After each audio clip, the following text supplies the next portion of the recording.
The family of Jay Slater could have been just yards away from his body during their grueling search throughout the highlands of Tenerife. Debbie Duncan, 55, said, "Our hearts are broken. When it was determined that her son's body was discovered in a gully yesterday, the body was identified by fingerprints, according to a court on the island today, and Jay, 19, was injured in several ways."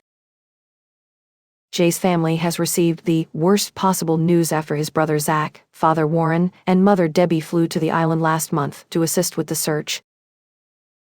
Jay was discovered a few yards from where his phone last pinged in the rough and hilly landscape of northwest Tenerife. It's entirely possible that the family may have passed him while they were searching, according to a family insider. "It seems unbelievable that so many people walked that area, and yet he was so close," the family source stated. No matter how hard it is to believe, it does happen, as we have seen with mountainous terrain and ravines. Debbie is absolutely devastated, they continued. They've all been dreading the news.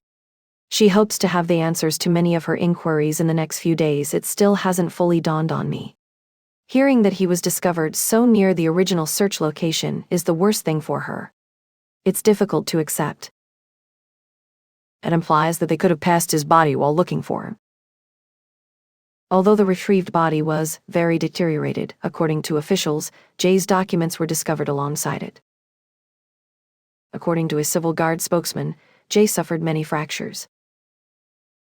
She stated, "By comparing and identifying fingerprints, the body of the guy found yesterday has been recognized as Jay Slater.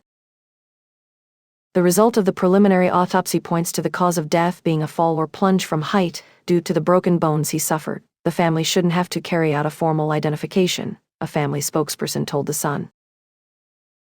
Debbie has expressed her want to see him one final time. Obviously that's a personal voice, but given he's been there the best part of a month in those conditions, I'm not sure that's a memory she will want.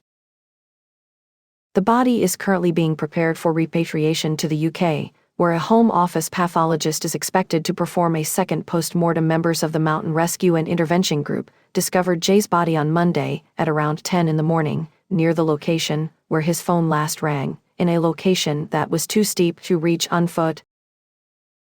The young man's lifeless body was discovered in the Masca area following 29 days of non-stop searching, according to the Civil Guard.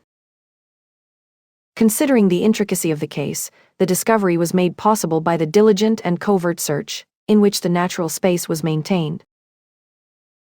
The young person's body was discovered in a very difficult-to-reach location. The autopsy's findings are still pending confirmation that the incident was an accident. The extensive multi-unit effort had been halted, but we continued to search for Jay as we always did. While on duty, the mountain rescue team kept searching for the missing man. We've always said the terrain is very difficult, and the search was complicated. According to Peter Blexley, a former Scotland Yard detective, Jay's loved ones had the worst conceivable fate.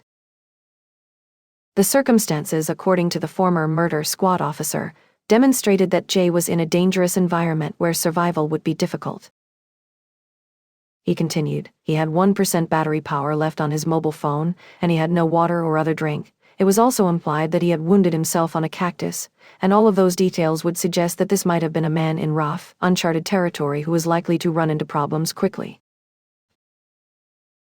Peter declared that the 4 weeks of conspiracy, theorizing nonsense, and claptrap would finally end, and blasted trolls for ignoring the facts.